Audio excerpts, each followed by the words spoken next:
So, I'm Matt Johansen. I run the Credit Research Center here at White Hat Security. And you just saw my talk next door. The lovely speaker wranglers of LASCON, including James Wickett, booked me twice in a row for whatever reason. I also did not make this bio slide, so the Beard of Destiny is not my addition, but apparently it's fitting. I don't know. Do you have an explanation? Who would deny Beard of Destiny status? That's true. Okay. Can anybody compete with that? No. I don't know. Okay. So, yeah, that's true. That's true. So Gauntlet cheerleader, we're going to mention Gauntlet in this talk, and he runs Gauntlet. And I would like to say I'm a contributor, but I don't write Ruby, so I'm a cheerleader. And yeah, I've done the speaking thing a few times. Yeah, cool. Yep, and I'm James, and I work on Gauntlet. And Right. you like my photo? Yeah. No, I have no beard to compete, so I was like, what else can I do here? I think he's looking at you guys. You guys watch it over there. And I work at Signal Sciences, and we are a startup working on making AppSec effective and practical AppSec approaches. Implementing them.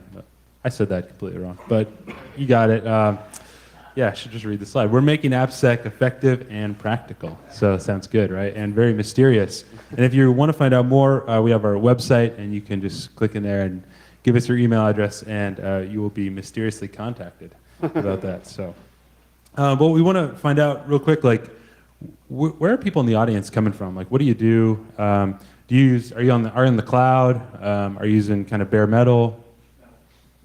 Metal? Everything. Cloud? Hybrid? Okay.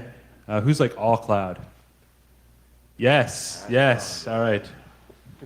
Yeah, I'm scared actually. Okay. And who's all metal?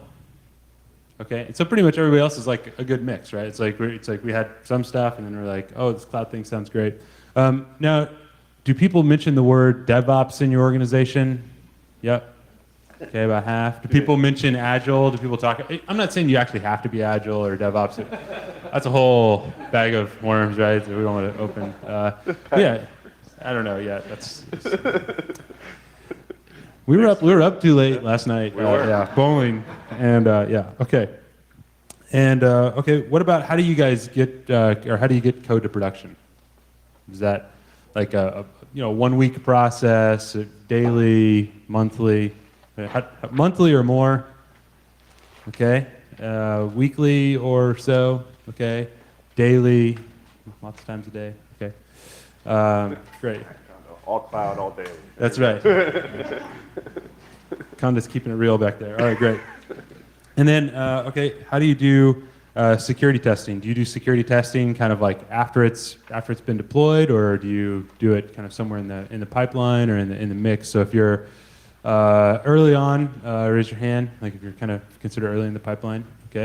If you do it sort of like, it's been out there, it's like, getting crufty or whatever, but you're starting to be like, okay? No, hey, there's no shame about that, feel free to. And then, what if you kind of mix, right? Maybe you do some parts of your apps you do really well, and some parts like we don't touch that one because we know, and then maybe it's just like we just only do it a little bit for like PCI or compliance or whatever. So I see. Yeah. Okay. So I mean, it's kind of what we expect, kind of a mix here. And so some of the things we're going to be talking about are the way we see the world shifting, and sort of some principles that we're going to look at for how you do a modern security team or modern security approach. And we'll also be talking about what are some good practices. Matt has a ton of experience in his life and his job about how can we help fix some of these things, and he's going to give you some real practical things that I think will be helpful. And even as security folks, or if you've been exposed to AppSec stuff that still should resonate with you, and you should kind of click. And then we're going to, at the end of the talk, we'll do sort of like what does it look like to have a build pipeline with some of that stuff integrated. But I thought it would be good to start out with like, okay, what does the world look like today? And I like this awesome definition. That's how it's pronounced, awesome. And actually, I want to add a P to it because this is like a definition for this is actually a definition about the cloud. And so then you could call it possum, and the P still deciding what it would be, maybe public. I don't know, but something like that. But anyways, we'll stick with awesome. But when you look at this list, it really should stick with you, and you should think, oh yeah, this is really kind of where the world is heading. I see part of it in my organization. I see part of it out there, but people want to get stuff that's on demand. You want stuff that's scalable, self-service, and measured, right? And this is sort of a definition that's been proposed. Is like, this is what cloud really is. We don't have to like call the little VMware cluster you have like hidden in a data center cloud. Like, I know that your boss maybe wants to call that cloud, but like when we're thinking about cloud in a real practical sense, from all the way from SaaS to infrastructure as a service, this is what we're talking about, what we're thinking of, and it makes sense because in the consumer world, it's like, oh, I get my my Gmail application, and it's like, wow, like I get email. Sorry, Robert. I get email a lot easier than I do at work, right? It's like it takes a week to provision and all that sort of stuff. And in the old enterprise approach, and people are starting to see like commercial and consumer tech is better than enterprise tech. And so, and I saw this. This stuck with me about 4 years ago. I went to National Instruments to do a cloud startup there. Inside, we're basically taking some tech and cloud enabling it. And in previous gigs, whenever I would like buy or acquire or make decisions, I would like, I had like a whole grid, right? I was like, how does it perform? What are the feature sets? How much, how does Gartner think about it, right? That really mattered to me. What does the trial period look like? And how are we going to pay for this thing? And, what's the support costs and all that? Whenever we switched to cloud, it was like really simple. Like, do you have an API? Can I integrate you with my other stuff? Do I have to pay you yearly big contracts, or can I just give you a credit card? And then it's like, oh yeah, and do you work, somewhat okay? That was what we started doing, and it really kind of assessed to me like, we need to be about the business of playing nice with others, and like, so inside of security, like if we can do that inside of the organization and fit into the new way that people are doing things in the awesome world, that is really important. This is a long-standing business thing that people have heard of, and it's people are more important, and so we'll just skip through that and say, yeah, influence the people in your organization. Okay, let's talk about DevOps. Like how does security play inside of a DevOps organization? I really like the CAMS piece, sometimes called clams, and that's also debated. You can see how people love this stuff. But this is John Willis and Damon Edwards. They run the DevOps podcast, and it's a culture, lean, automation, measurement, and sharing, and high emphasis on culture. Like, that's one of the big pushes in the DevOps movement. For many years, they were just like, DevOps is culture. Like, don't talk about anything else. Like, don't talk about your chefs and your puppets and Ansibles or whatever. Like, we want to talk about culture, and like it's a complete correction and a change of course correction here. So a short story on this. At my house, we have a moon culture.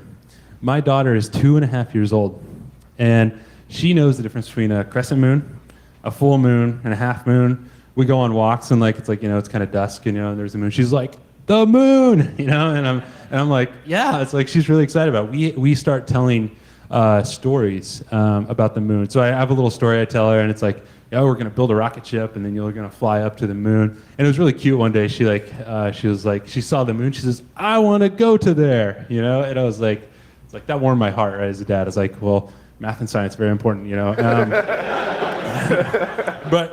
But we started orienting around the moon, and then I started realizing how effective this was, because one night I was taking out the trash, and I look up. I'm like, I wonder where the moon is. Like, what do I care where the moon is, right?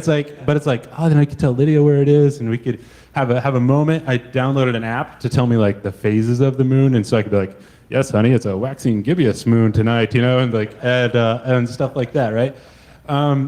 And so what the point of that is, besides just being kind of silly, but it's like the things that we value, like that, in our culture, dictates kind of the stuff that we value. And so your tooling and your other things that you put around your culture that is what really sticks in an organization. So, there you go. And continuous delivery, I think this is the last point here. There was a book released several years back, and you can sort of trace back a lot of this to the Flickr days, whenever they said, we deploy to production 10 times a day, and everybody's like, what, But then it started really thinking about, what does that mean to deploy? What does that mean to deliver? How do we actually, influence? How do we deliver to our customers? And so these are some sort of guiding principles. And then I think you could arrive at this conclusion that there are really two paths in the security industry, or how we can influence and affect kind of the way things are going in the industry. And one, I think, is really important. That's what we're going to spend our time talking about, is the development and build pipeline. And so in a world where code commits and tests and failing tests and all that stuff are currency, security people can actually play in that really well. And then I also believe operational runtime state and monitoring is also the other place. So what's actually happening while it's happening. We're not going to talk about that one for this. We're just going to really focus in on the dev and build pipeline. So Matt is going to talk to us and kind of tell us the stuff he sees and how it's going in the industry. Apparently I am. Okay, so so detect and fix and development is kind of the point here, right? Is oh no, Mike, this isn't working. Huh? Okay, I'm just gonna take it off.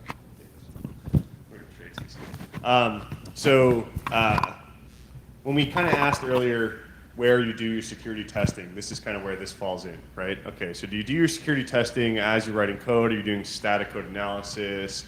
Are you doing security testing when you put your code in some sort of QA environment and you're doing dynamic analysis on that living QA environment? Or are you just kind of, let's do the scan at the end when it's all in production already and let's scan it, right? This is really important, especially when we go back to the other question that we asked, is how often do you deploy to production, right? So now, if you deploy to production a month or greater, or even weekly, or bi-weekly, and you don't do any security testing until production, now all of a sudden you know about a bug in production that you cannot fix for days, weeks, potentially months if you can get the developer time. So this kind of stuff gets pretty scary, right? So some of the stuff we've been preaching for years is, okay, move that security testing back, right? Move it back earlier and earlier in the process, which is still really smart. But people like Flickr and Etsy kind of turned this on its head, and they said, hey, we push 10, 20, 30 times a day to production, and security people go, what the heck are you talking about, right? How do you review that code before it goes out? How do you do change control process? How do you know what's changing, and so that you know where to focus your security testing and all this kind of stuff? And I gave a talk at Black Hat this year, and we were just kind of a roundtable discussion at one point about this whole realm of what we're talking about. And one of the guys from Etsy was in the room, and he said, well, vulnerable code existed before we started pushing 30 times a day. Vulnerable code is a thing that existed when we only pushed once a month, right? We can now fix it in a couple hours. And then that kind of was like, oh, okay. Yeah, the room kind of was like, and they just started nodding, right? So this is kind of the theme that we're going to go on for the next couple slides. So we usually give this kind of presentation to more developer-focused people. How many people in the room are more developer than security? Cool. Okay, that's awesome. Okay, but you are at an application security conference, so I think a lot of this is going to be a review. I tried to pull out some of the super boring stuff for people that would actually be coming to an application security conference. But anyway, so try to make this interesting. So for those of you not familiar with White Hat, we put out a stats report every year. We publish it. We have 35,000 websites under contract. That's a really cool data pool of vulnerabilities. And this year, we always do a little spin on it every year. We did a customer survey to ask people their develop the same kind of questions we just asked you. We tried to correlate that to vulnerabilities. And this past year, we actually correlated the vulnerabilities by language, right? Just to put a new spin on the data and see what kind of came out, and maybe start some sort of religious war amongst developers, because we're just presenting data. These are just hard numbers that we have. We are not making any claims of one language being more secure than another, but this is just what we see, right? So this is what you're looking at here is vulnerability percentage by vulnerability class by language. So the percentage of sites that we have in each language that have at least one of these vulnerabilities. Does that make sense now? So you can kind of see the heat map coloring is, cross-site scripting is everywhere, right? We've known about this forever. And how long have we known about cross-site scripting, Robert? 2001. We've known about cross-site scripting. And in sites, I mean, I don't know how many Perl sites what we have, but 67% of them have at least one cross-site scripting bug. But if you tried to draw a line somewhere near all of those numbers, it's pretty easy to say half. Half of the sites that we test, period, have at least one cross-site scripting bug. Most of them, it's going to be a lot more than that, right? All the way down the gamut, information leakage, content spoofing. So vulnerable code is everywhere, right? This is just something, I'm not going to spend too much time on this, right? What is this? I didn't put this slide here.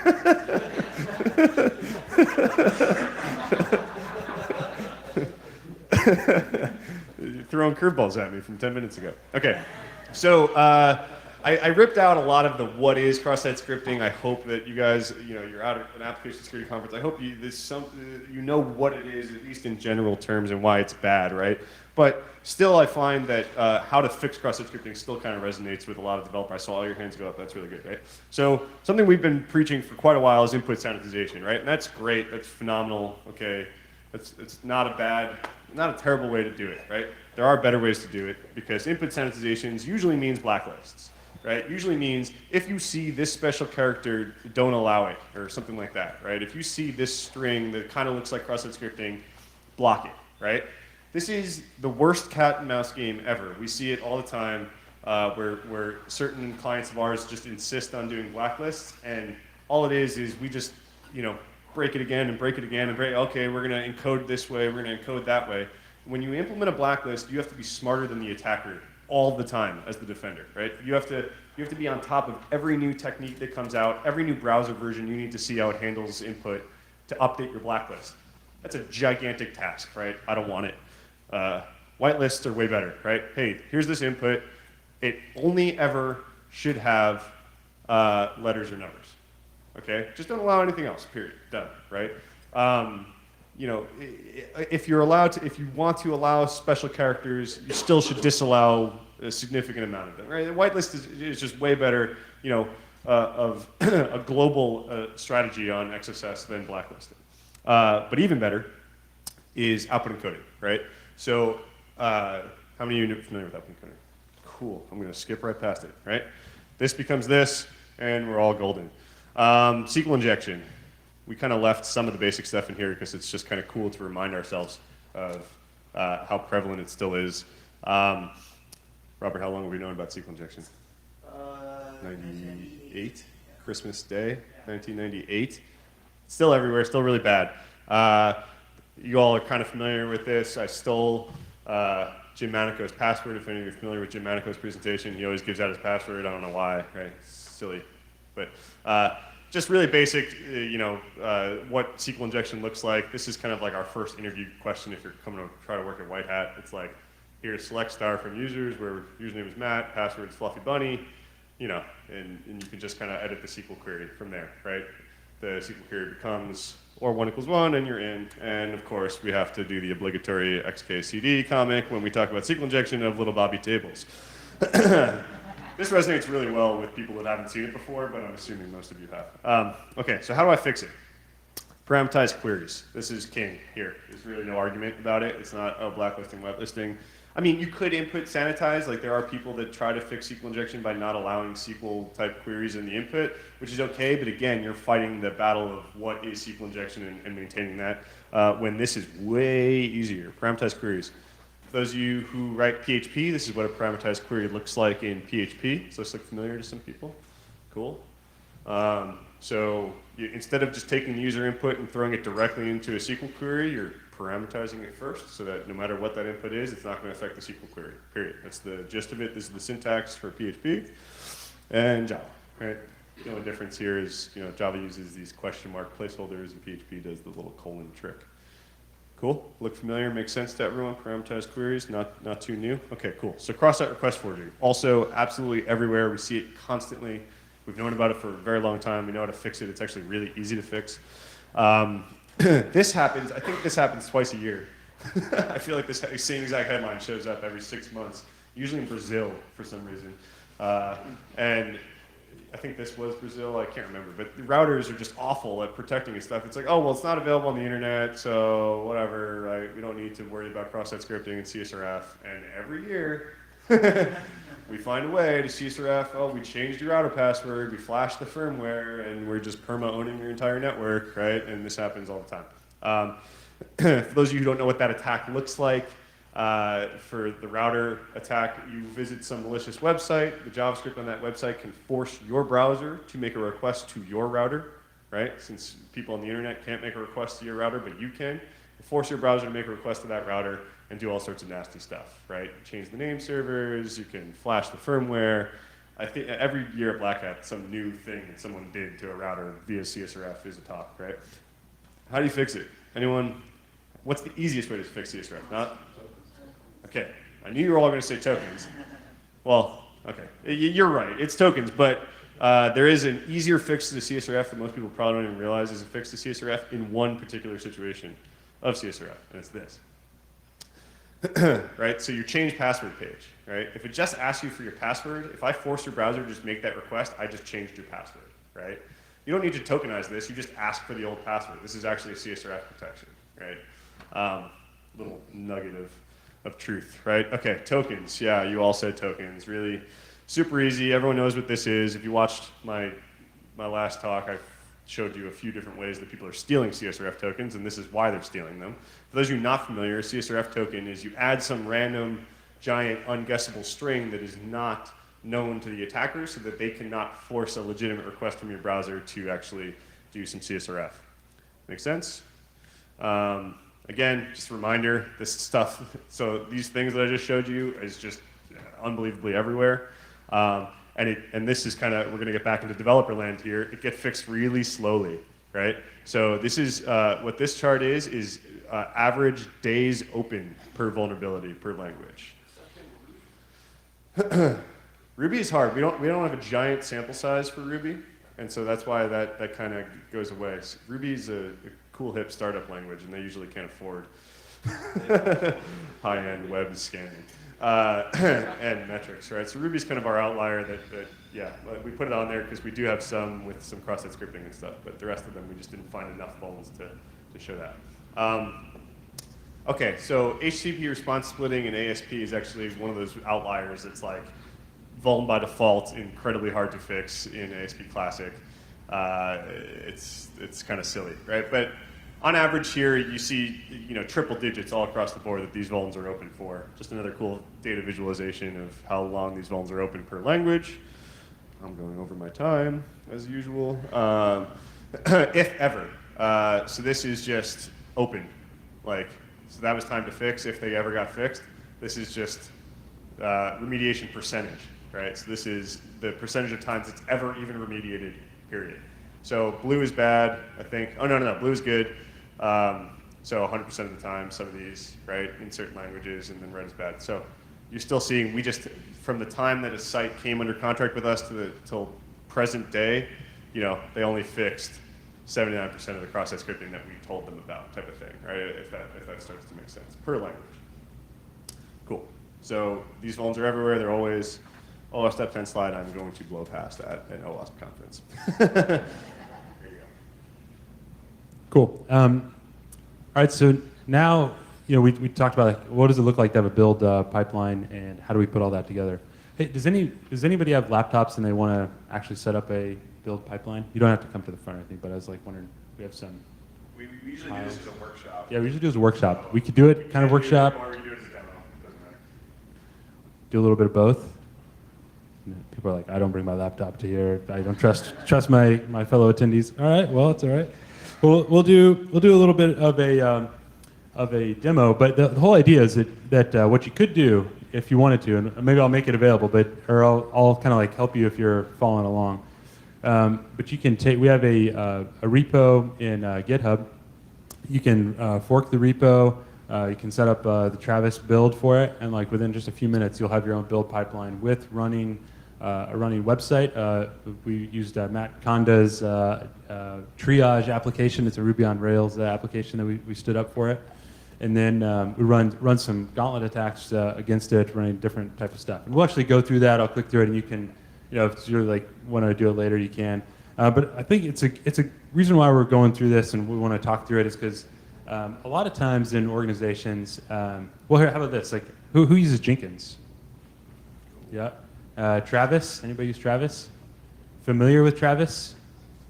Okay, so Travis is cool. It's all the stuff that you don't like about Jenkins isn't there. Well, they're actually working on adding those pieces back into Travis, unfortunately. But it's a real simple version of Jenkins. Yeah, don't tell the Travis guys I said that. We'll delete that from the video.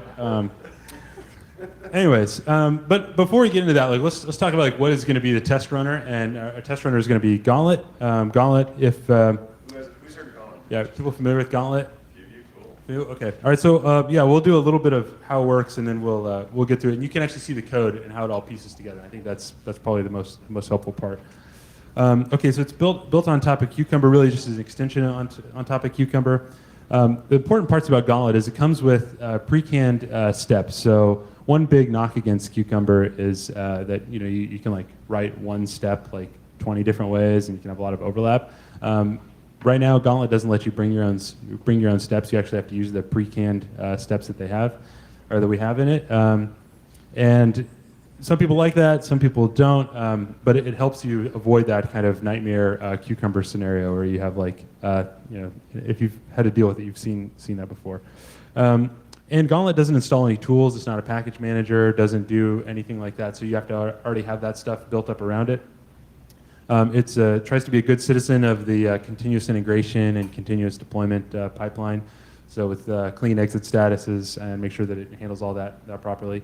And it's an open source license. So what does a Gauntlet attack look like? This is how it's structured. So the idea is given, when, then. If you can say those in that order, you are now an expert in Gherkin.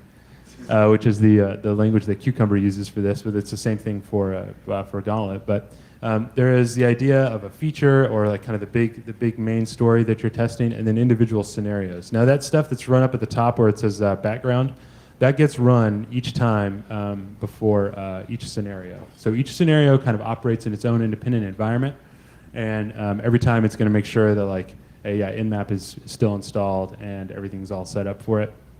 And you can do other stuff, and there's some other tests that you'll see, like this is a real basic one, but you would do things like, here's my login page, set some environment variables, anything that you're wanting to stand up and make fresh every time, it would do that. And it's also important to note, like the test there in the middle won't affect the test at the bottom. So whenever it says the output should not contain those lines where it says the then, those don't mix and match, right? So every time it runs, it gets a clean set of output, and that's what you're parsing there. So this one is running just a port assertion. So it's like on example.com. I want to make sure that when I run nmap that port 80 is open. Later, I want to make sure that port 25 is not there and not listed, right? So yeah, 443 is fine. I mean, you can test for anything, right? So do I have a typo on there? No. Oh, okay, yeah. So, but you look at this and you're like, all right, so let's make sure that all this is set up properly, and we'll see some other like Gauntlet attacks that pull through there. Here's some quick links. We'll have the deck up so you can click these and. So I just want to take a step back and reiterate why this is really cool and really important, right? Because James has done this, so he knows that it's cool, right? So not too many of you have heard of Gauntlet before, but the reason we kind of go around talking about it is like that whole moving security testing early and earlier thing. Now you're not even putting security in the security person's hands and saying, okay, developer, like when you write your code, I'm going to run my static analysis tool on it, right? Which is currently kind of the earliest phase that we have. This is actually, you're speaking developer now, right? Hey, you already write QA tests, right? You already have to write your QA tests, your unit tests, your end-to-end tests. If you're doing any sort of continuous deployment or this pipeline, you're having these tests, right? So just going back to what James started way in the beginning, getting into the culture of, okay, besides when I click this button, it turns blue, right? When I click this button, it also doesn't, I can't force this button to be CSRF or something like that. If you start to think about these things in security terms and unit tests, and that's what Gauntlet really is doing, right? It's writing security unit tests with some help of some outside tools. This is even earlier, and now you're also speaking the developer's language. You're not all of a sudden being the security guy trying to butt heads with the developer to get, hey, hold on, we can't push this code to production. I didn't look at it yet. No, okay? Hey, we have some bar here. Our unit test went out. It is at least this secure, right? Because the unit test passed, the build passed, the code went out, right? I'm not saying stop testing in production because of this, right? Because that would assume that you're writing perfect unit tests. But I just wanted to take a step back and picture that. Well, yeah, and that's a good point too. I think another aspect you see is like sometimes you fix a vulnerability or you put something out there, and then later like you make a typo or a change or something like that, and you have a regression, right? And now that thing is back. So you can help systemize some of the vulnerabilities and things that you've found through this process. And I think that's another stat that we actually use in our stats report. The screenshots I was showing before is reopen rate. And like we see these vulns pop up. Okay, we had a vuln, right? And so the way that we work is every vuln gets a unique ID for the lifetime of that vuln period, so we can tell if it's that same exact vuln that comes back again. And we have a reopen rate. And we have some theories of why this kind of happens, but it still happens way more than you would expect it to happen, right? One theory, and kind of like this with the pipeline, is like, okay, you have this whole QA process where you put this code into QA, and then it does this, and change control, and yada yada, and it goes out to production, right? And then we find that the reopen rate is higher for the most severe vulns, like the SQL injection has the highest reopen rate. I mean, like really, really bad stuff, and we think that's because it's like a hot patch. All of a sudden that goes out of the regular pipeline and out of the QA cycle, and we got to go, everyone's hair's on fire, and we got to get this fixed into production yesterday, but no one implements it in QA, and then the next time the QA goes out, the vuln's back, right? And so, yeah, like you said, this kind of standardizes it to make sure, okay, we fix that vuln, make sure to write a unit test with Gauntlet so that, that vuln doesn't come back ever again, period, right? Yeah, cool. Well, if you're interested in Gauntlet, if you, through the life of the conference, if you send an email to book@gauntlet.org, you can have a free Gauntlet book. All right. Let's take a look. This is what we're going to go through. There is a repo called the Secure. There's an organization on GitHub called Secure Pipeline, and then there's a Rails Travis example. So if you have a web browser and you want to go over to github.com/secure-pipeline, you should see the Rails Travis example. Now, Travis, we'll get into. I'll actually pull it up and we'll look at like how it runs and how all that sort of stuff works. But Travis operates on this file .travis.yaml, and you can see there's some real simple, like, okay, it's Ruby up top, and it says like a 2.0, and before the install, I'm going to do a bunch of stuff. So it does like install nmap, SSLIs. SQL map is up there. Arachne is inside of. We have it packaged as a submodule, so it's inside of there. So there's all this like before stuff, right? And like so your build is sort of just setting up everything, getting everything ready, and then there is the script. We're saying we're actually running before because I wanted to really focus on the actual tests. You wouldn't probably do it exactly this way for an app that you're building, but you maybe would, but. The before script is we set up some tokens, we set up the Rails, we do a database setup, and then we start the Rails server. And so everything's fired up. And so at that point, this is the real execution of the tests. And there are 5 statements down here, and they're broken up in different rake tasks. And rake is just a Ruby kind of like harness that we're just using. So it does nothing more. It's super easy to read, but it helps you kind of bundle everything up into different statements.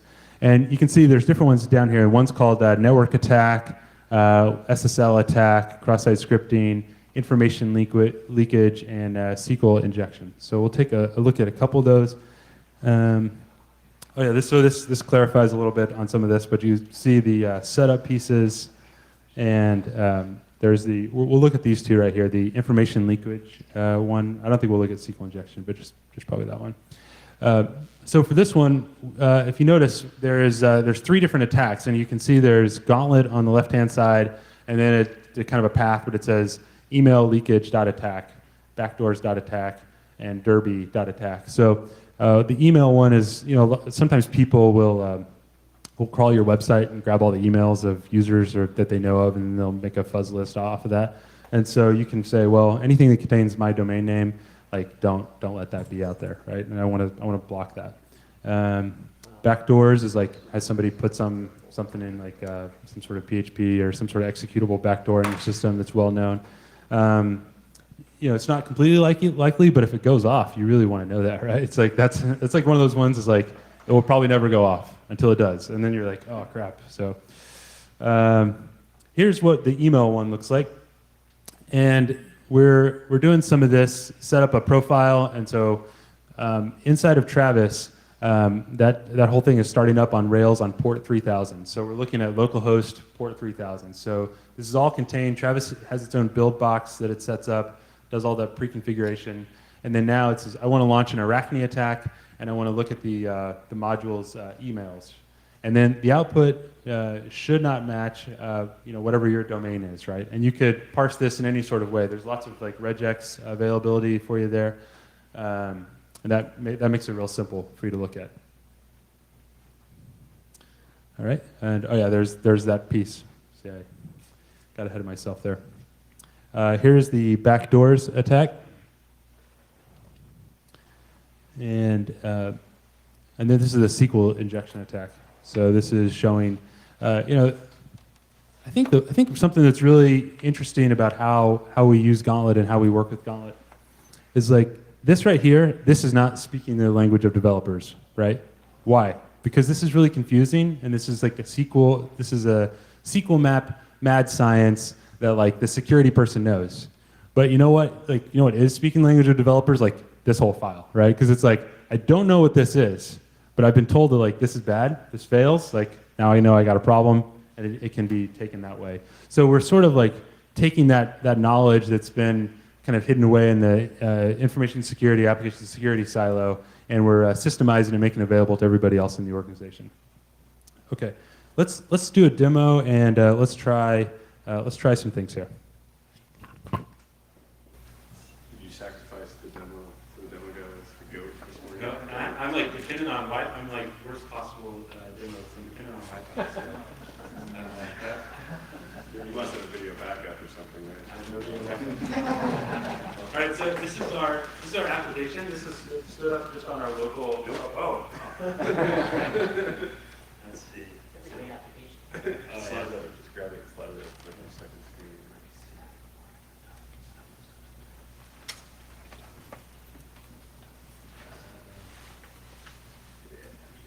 Actually, you can mirror this place, so I won't do myself. Serious thing here.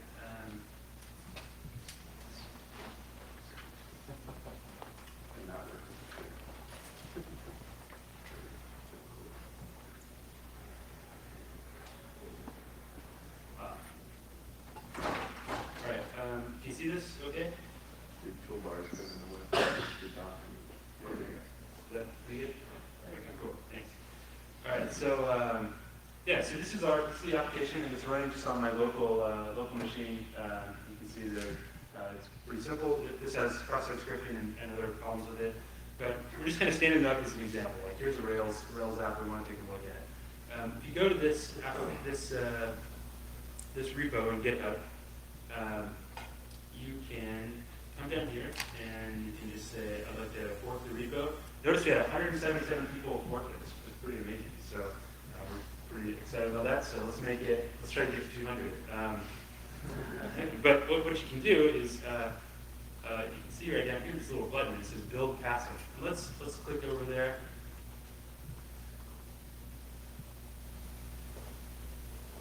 Right. So this is what the Travis output looks like. So it gives you a build number 57. It ran for about 6 minutes, and I was doing it yesterday. It has different pieces to the build that we talked about. So it has the whole setup piece. It does. It first checks out the repo, does the submodule updates, all those statements. You should look kind of familiar. If you go through those, like that's what we said earlier. Like there's these. It actually labels it if you see. It says before install, right, and it like does all that. And and then there's the for script, which are those portions right there. And then it actually starts the script, right? It says, okay, here we go, and we start going through there. I'm just going to read through a couple of them, and then we'll open up a couple of attacks, and you can go a couple of minutes. So here's that in-map attack that is running. So here's that in-map attack, and it's running there, and you can see it's looking for port 3000, and you can see at the bottom it says I found that, so I'm going to call that good. You'd probably want to say like these certain things not available. Here we're checking for Heartbleed, and we're checking for Heartbleed against Google, not against ourselves since I don't have the search set up. But that's another cool thing about Travis. It can actually make like outbound requests and has the ability to do that if you have some sort of requirement for that. And so we're here we're saying, okay, not vulnerable to Heartbleed. That's what it needs to say. And here's like the statement right there, this line right here, right? And it validates that. Okay, let's see some other ones that look interesting. Here's a cross-site scripting attack. So we're using Arachne as the engine underneath there to test that. And so we're like, well, let's look at the new password page. And one really important thing about some of these tests is like the security scanners, you could like turn Arachne on and like walk away for a day, right? And like depending on your site, like you could come back and it could be crashed, or it could be still running, or you're just not really sure. So we have some filters in here like saying, okay, only go to one page. Don't go throughout the entire site, because these things need to be fast. Like you can't just put a bunch of tests in there that like take forever to run. Let's see. Okay, we have 2 minutes. Maybe we could let's do this.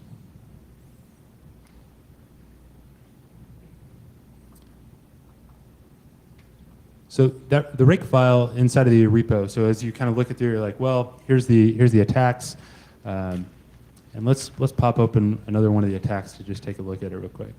And so that was inside of test, and inside of attacks, and let's look at that. Let's look at the email one. So again, we're using that real simple Gherkin statement. We're saying, given I have my testing tool installed, when I launch this attack, then the output should match over here. And that makes it so it's real discernible of like what's actually going on. And we could actually change this. So, oops. And we'll say my domains. All right, and then when I do this, is going to fire a commit into GitHub, and this is going to kick off a new build. All right, and then this is the update to the email leakage, which we just pushed. It shows our commit number, and then click into it, and we'll let this run. The build status will populate as we go. We are using the Arachne scanner. So it's not that we're just, we haven't like hard-coded what cross-site scripting means. Like we're using the Arachne scanner. And then we're saying, hey, I want to like pull out, and you can do it with other type scanners, like that's totally possible. And then I want to look at just the cross-site scripting types of attacks that they offer. And I only want to look on certain pages, on the pages that I know that exist, right? Because a lot of these scanners, they end up trying to build like a crazy map, of your entire site, and that takes a lot of time, messes up your build completely. So what we're saying is like, go after the password page, go after this page, run all your cross-site scripting payloads. Like we're telling Arachne to run that. We're just saying don't go nuts with trying to find a bunch of other pages to identify. Yeah, this is kind of a minimum bar, right? It's like it is possible to have cross-site scripting that Arachne is not going to pick up, on one of those pages. But you might also have it, right? So this is like in the build pipeline. This is where you can be effective inside of security, right? This does not replace penetration testing. This does not replace good coding practices, all that stuff. So this is just that kind of helping set that minimum bar across your organization. It's funny, like the one that people really like a lot is the in-map one. Is like sometimes people spin up new services on their pieces that you're like, we didn't even know, right? Like Netflix uses Gauntlet, and PagerDuty uses it, but a lot of them they use like we're just trying to make sure people don't start up new random things that we don't know about. There's a Garmer plugin, and Garmer is one of the Mozilla projects. It's like, okay, how does Mozilla do development? And we want to make sure that it fits to our model, and we want to make sure that code doesn't go out that goes against our security policies. I know people that have taken Gauntlet, put Garmer with it, and Gauntlet has a little test that says is this a login page, right? And anytime it finds a login page, the security person says that's an error, right? Because it's they just want to know when new functionality for logging in to the application or an application in the organization pops up. At that point, then they're okay, we're going to engage that, do a real pen test on it, and then we'll go back to putting in actual tests for it. So it's kind of a watcher. It can be a lot of different things for it. So I know we're over time. Sorry about that. But if you have any other questions, you can we'll be find either of us on Twitter, or we'll be here for the next 2 days. But, yeah. Cool. Thanks, guys. Thanks. Yep.